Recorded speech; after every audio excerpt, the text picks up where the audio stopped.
You won't care, but I'll tell you anyway. In my last video, I covered some considerations one might take into account if playing Fallout 76 as a casual gamer. And I had to admit that, despite some drawbacks, Fallout 76 offers a compelling gameplay experience you can share with your friends. That said, there are a lot of options when you first step into Appalachia, and constructing a viable build can be daunting. Do you want to use power armor or regular armor? Rifles, heavy weapons, or explosives? What mods and perks should you choose?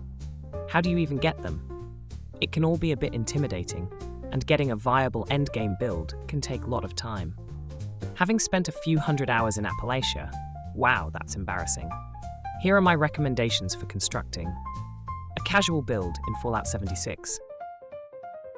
Getting this out of the way, what do I mean by a casual build?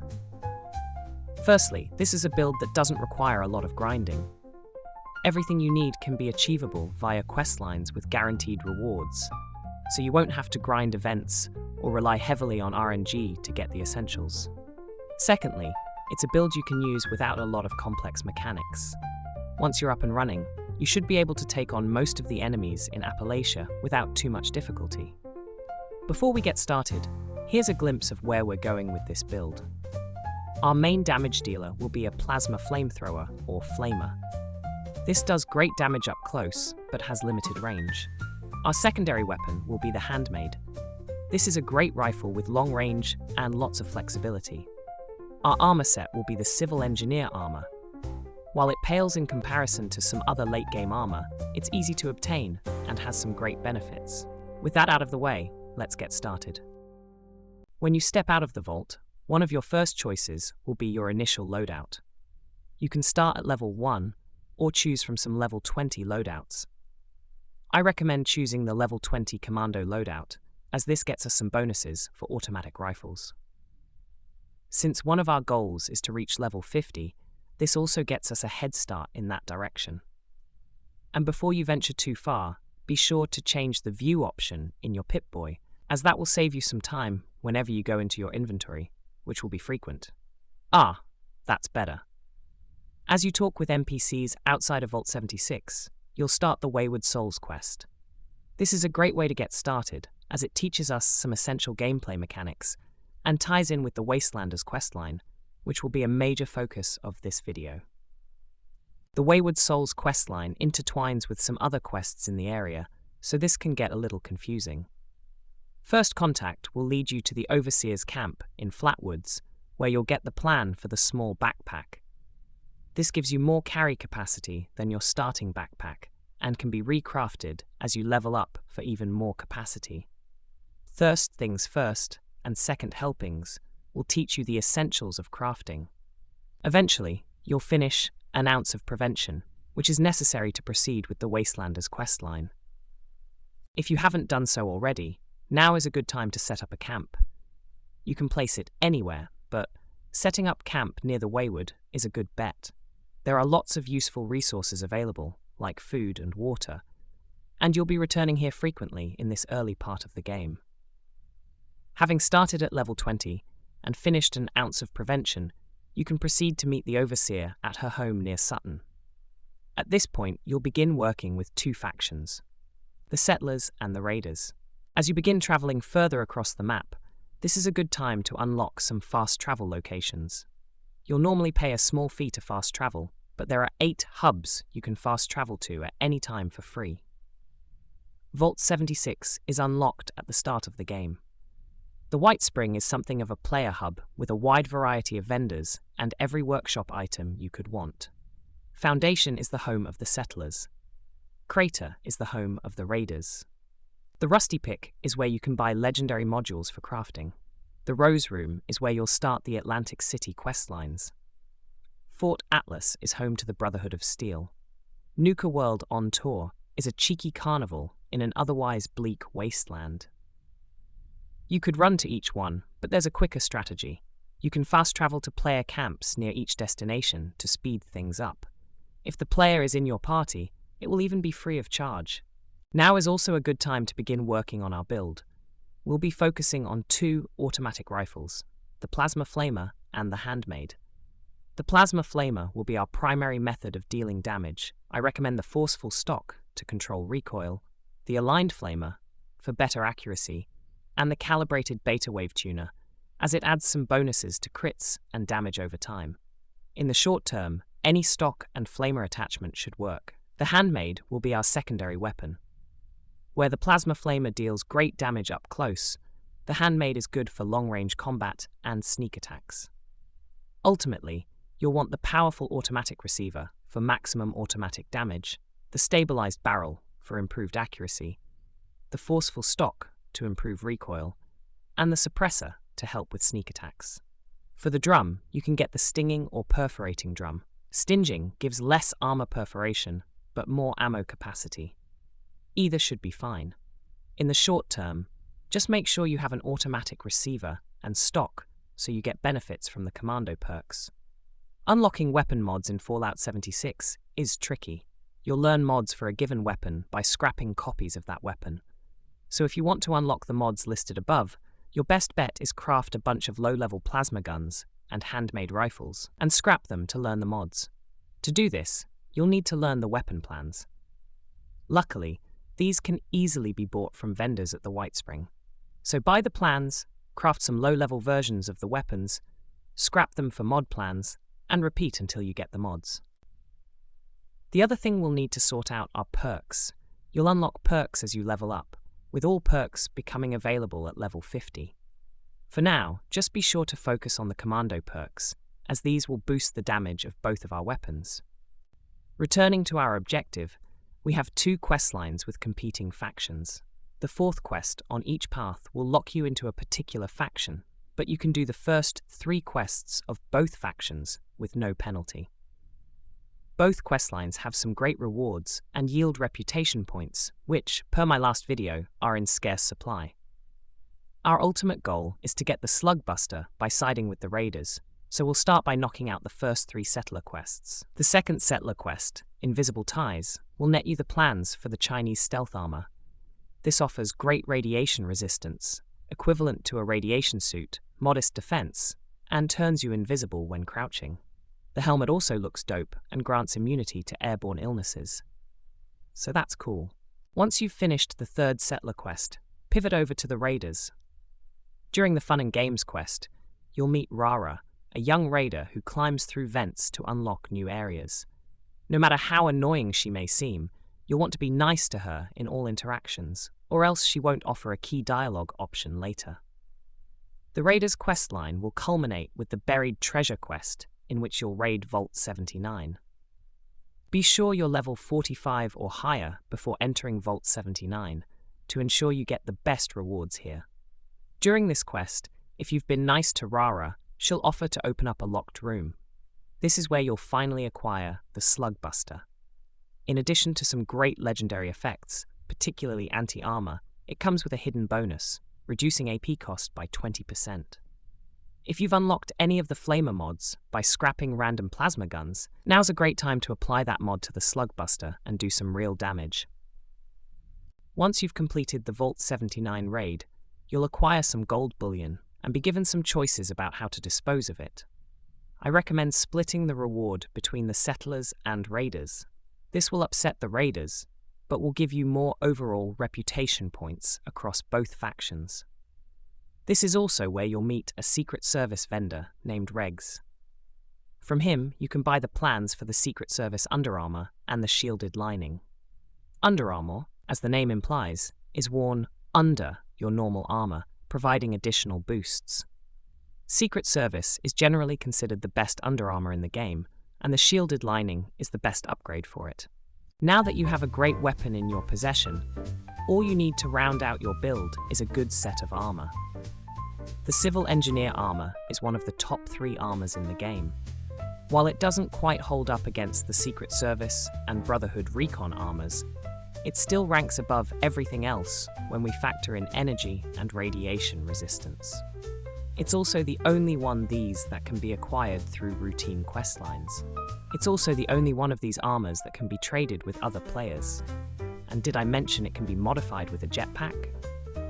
The Civil Engineer armor plans are acquired via a simple Atlantic City questline, which starts at the Rose Room. You'll unlock crafting plans for each piece as you finish each of the 4 quests. The final quest, Sins of the Father, will present you with a choice, which will determine which of several modification plans you'll receive. It's up to you, but I prefer telling Abby to go back to Appalachia, as this is the happiest ending to this quest, and gives you the Deep Pocket Limb mod, which will boost your carry weight. After this, you'll just need a few more plans to round out this gear. The Buttressed Limb and Torso mods can be bought from Giuseppe at the White Spring for 40 stamps each, and will greatly increase the overall defenses of this armor. The Jetpack, however, will cost 300 stamps. That's roughly 15 to 20 expeditions, since rewards can vary. I recommend the most sensational game expedition, as you can complete it in less than 10 minutes with some practice. The Jetpack isn't a total game changer, but it's definitely great for quality of life.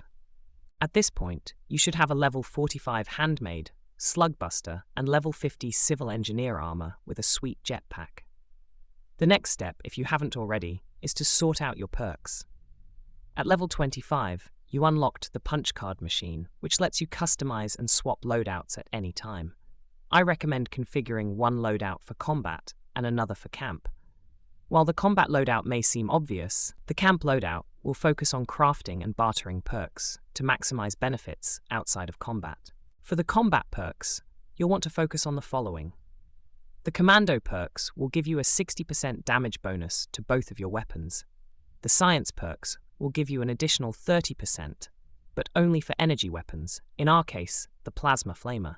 Bloody Mess will give us an addition 15% damage boost and some cool visuals. Tank Killer will help you pierce enemy armor, causing more damage by enemy. Adrenaline will give you a damage boost whenever you kill an enemy. This one has diminishing returns, so only take the first rank of this perk. Tenderizer will give enemies a debuff, resulting in more damage. Suppressor will reduce the enemy's damage output. White Knight will reduce the damage done to your armor, so you'll repair it less often. Since the Civil Engineer armor has notoriously low durability, this is essential. Ironclad will increase your defense. Strong Back will increase your carry capacity. Lastly, with a recent update, Thirst Quencher gives you additional action points depending on your endurance stat, so that's awesome. For camp perks, there are a few essentials. Hard Bargain will improve prices when trading with vendors. Weapon Artisan will let you repair your equipment up to 200%, so you'll repair it less often. Fix It Good does the same thing for armor. White Knight comes in handy again, as it reduces repair costs for armor. Gunsmith and Science Expert are necessary, at least temporarily, to craft the handmade rifle and plasma gun respectively. Contractor reduces the cost of building items in your camp. Super Duper gives you a chance to yield double the results for most craftable items, like food and weapons. So that's neat. Lastly, consider using your Commando and Science perks even in your camp build, as you may find yourself in combat on occasion. That's pretty much it for our core build, so here are some additional tips to keep in mind. For the handmade rifle, there is a unique variant called Shattered Grounds, and you can acquire it from a questline in Skyline Valley.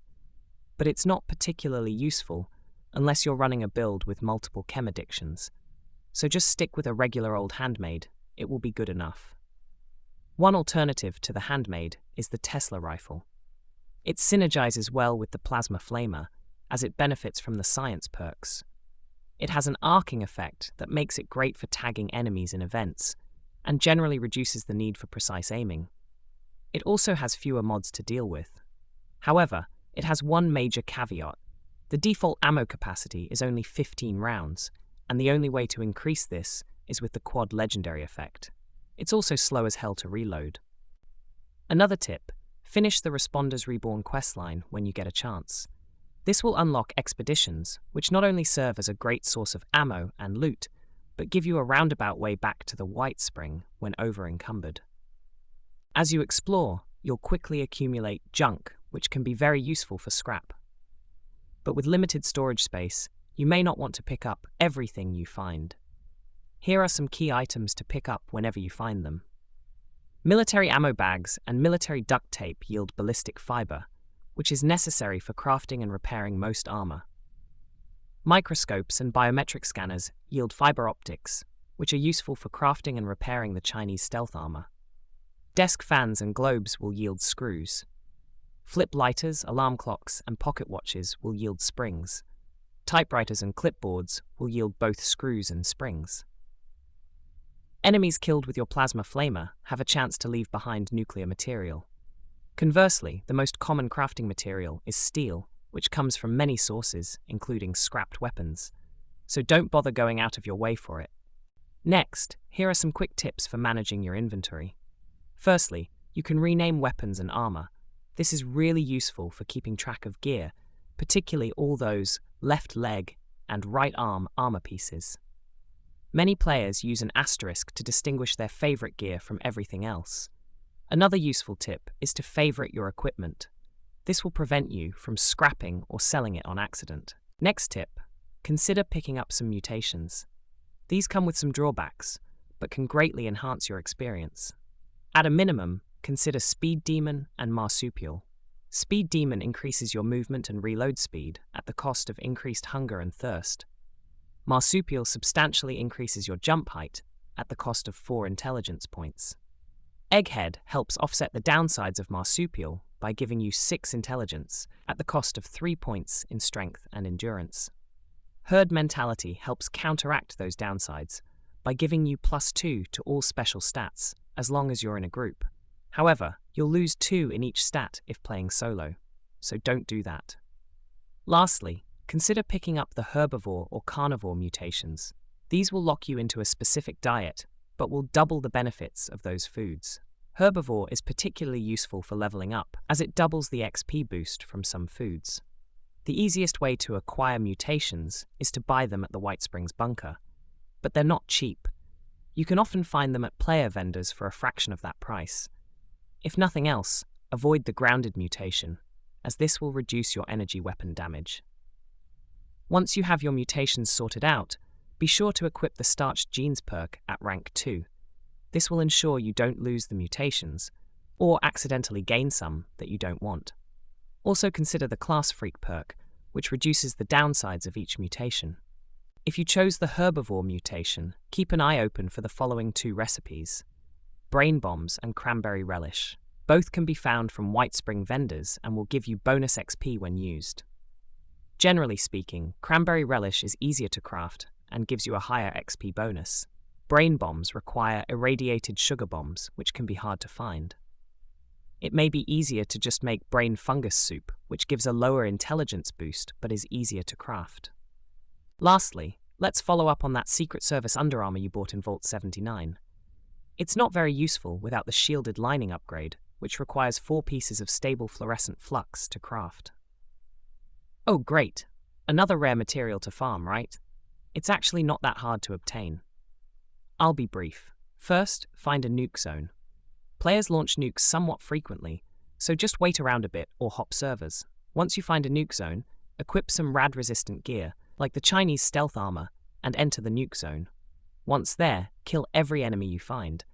They will randomly drop 3 crafting materials: hardened masses, glowing masses, and high radiation fluids. You want 4 of each to craft 4 stable fluxes. Next, we have to find raw fluorescent flux, which is obtained by harvesting certain plants within a nuke zone. Luckily, the cranberry bog is a common target for nukes, and you can harvest fluorescent flux from these mushrooms in the overgrown sundew grove. Just be sure to equip the green thumb perk to double your yield. You'll need 40 raw fluorescent flux in total, so it may take a few runs. Once you have the materials, craft the stable flux at a chemistry workbench, and now you can finally upgrade that Secret Service underarmor. Nice. The Civil Engineer Jetpack also requires flux to craft, 5 cobalt and 5 violet. So that's 50 of each in their raw form, and 10 each of the hardened masses, glowing masses, and high radiation fluids. Yeah, this one is more of a chore. Violet flux is abundant in the same nuke zone we described above, so that's easy. But there isn't much cobalt flux in this area, so you'll have to search other nuke zones for it. Alternatively, if you join the endgame events, Scorched Earth, Neurological Warfare, or A Colossal Problem, you'll get a few random stable fluxes for free. So keep an eye out for those. So, Those are my recommendations for getting up and running with a casual starter build in Fallout 76. Flux farming aside, it's not that hard to get started, and it's a pretty good experience if you join up with your friends. I've also found the player community to be very helpful as well. Most of them are just glad to see other players enjoying the game, so that Bethesda will continue investing in it. So don't be afraid to ask for some help from your fellow Vault Dwellers. Well, that's it for now. And remember, if you want useful information, you know where to go. Somewhere else.